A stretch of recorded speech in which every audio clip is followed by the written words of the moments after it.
Hey everyone, before we dive in, if you're enjoying these real-life stories of strength and growth, hit that subscribe button and turn on notifications so you don't miss the next one. I never imagined that one message in the middle of the night could turn my entire world upside down. My name is Alex, I'm 38, and for the past 15 years, I'd been convinced that my marriage to Sarah was rock solid. We shared laughs, had small disagreements that never lasted long, and enjoyed lazy Sunday mornings with coffee and the newspaper puzzles. I truly believed we were partners through everything. I thought we were in it together. But then, at around 2 a.m., my phone vibrated on the nightstand. I squinted at the screen, half asleep, figuring it was a mistake, until I read the text. It came straight from Sarah's phone. "She's with me now. Stop waiting around for her." My heart sank instantly. Shock hit first, then denial, followed by a wave of rage. But I stopped myself. I read it once more. This wasn't just some warning, it was a bold claim. And right then, it hit me. Our marriage, the one I'd invested everything in, was over. It had ended without a fight, behind my back, and for good. I didn't fire off an angry response. I didn't lash out. Instead, I typed back slowly and steadily, "Keep her. It's over between us." Nothing came back right away. The minutes dragged on forever. My pulse pounded in my ears. Then, about half an hour later, the doorbell rang. I went to answer it, expecting an empty porch or maybe just the night breeze. But no, there stood Sarah, her cheeks wet with tears, shaking, and next to her was a guy I didn't know. Her boss, Mark, wearing a smug grin like he'd just claimed a prize. I moved aside without a word and let them come in. I stayed quiet. No yelling, no accusations, just observing. Then something surprising happened. Sarah dropped onto the sofa, covered her face, and broke down crying. Mark's confident smile started to fade. It became clear she wasn't joyful or head over heels. She looked scared. I settled into my usual armchair, hands on the armrests, and let the quiet build. Each moment grew heavier. Like this video if you want more people to see this message about finding strength and clear thinking. At last, I broke the silence, gentle but firm. "Alex, Sarah started, her voice trembling. She couldn't finish. That said it all. The distance I'd noticed lately, the excuses to avoid intimacy, it had all built up to this. Mark shifted and spoke up. "You're messing this up. She's chosen me." I met his eyes, keeping my tone even but direct. "If that's what she wants, then she's all yours. I've already let go." The air went still for a long beat. Then I added something that caught them both off guard. "But just so you know, she's not happy. And if you confuse owning someone with loving them, you're going to regret it." Sarah lifted her head, eyes full of tears, and looked at me. In that glance, something wordless connected us. The years of affection, support, and teamwork weren't erased. They'd just gotten lost. Alex, she whispered finally. I didn't know how to say it. I was so mixed up. I leaned back and absorbed her words. I could sense Mark's posture stiffening, his cockiness crumbling as things got real. I got up and walked to the window. The streetlights below echoed the storm I'd felt inside earlier.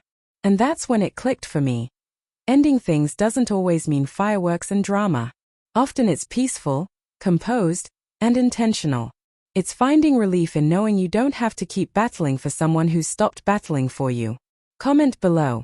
What would you do if you were in Alex's shoes? Your story could help someone feeling stuck in their own situation. Through the rest of the night, Sarah and Mark sat there on the couch, not sure what to say or do next. I didn't blame them or threaten anything. I just gave them room to face what I'd already come to terms with. It was such a stark difference. Her crying versus his shock, my steadiness against their unease. The whole place felt thick with emotion, yet oddly even. I reflected on all the red flags I'd brushed off, the awkward meals, the secretive calls, the growing emotional gap. It all added up now. And as I embraced my own independence, a surprising ease washed over me, freedom I hadn't known in ages. Type freedom in the comments if you've ever felt stuck in a relationship and craved that same kind of breakthrough like Alex. Sarah's crying didn't make me mad. It didn't even break my heart the way it once might have. It showed regret, uncertainty, and the reality she'd avoided facing.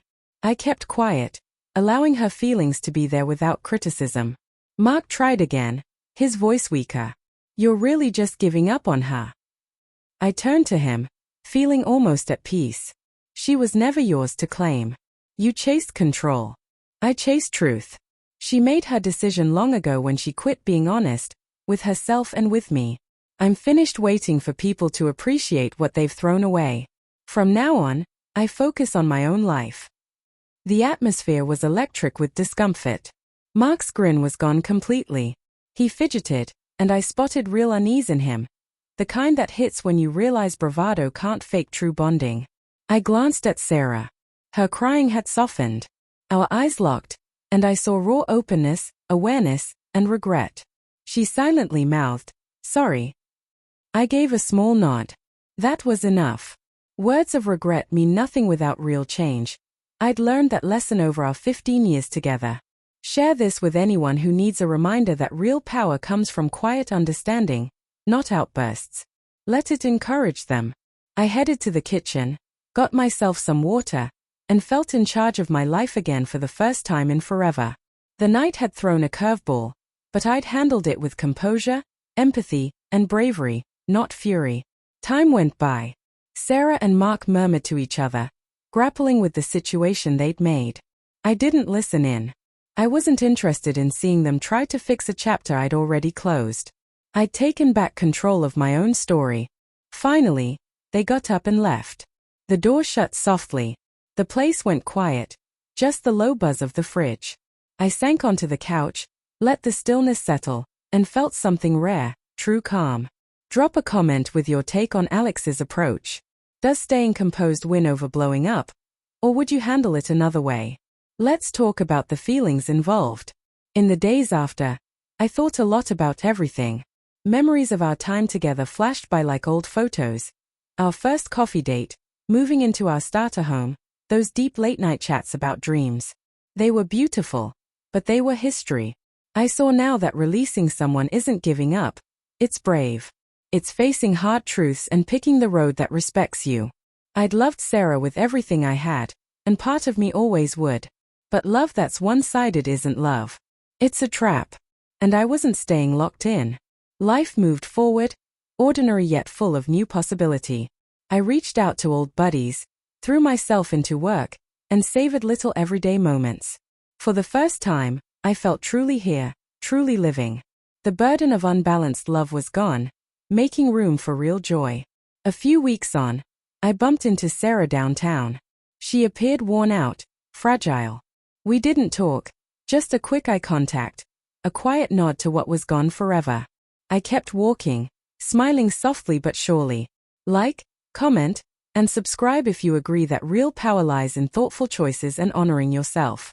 Was Alex right? Tell me in the comments. In hindsight, my world didn't collapse that night. What ended was the fear, the uncertainty, and the false sense of holding on that never really existed. I didn't need approval from others. I didn't need more solace or reasons. I needed independence. And in that independence, I found sharp insight, self-worth, and the strength to keep going. The toughest times often deliver the deepest wisdom.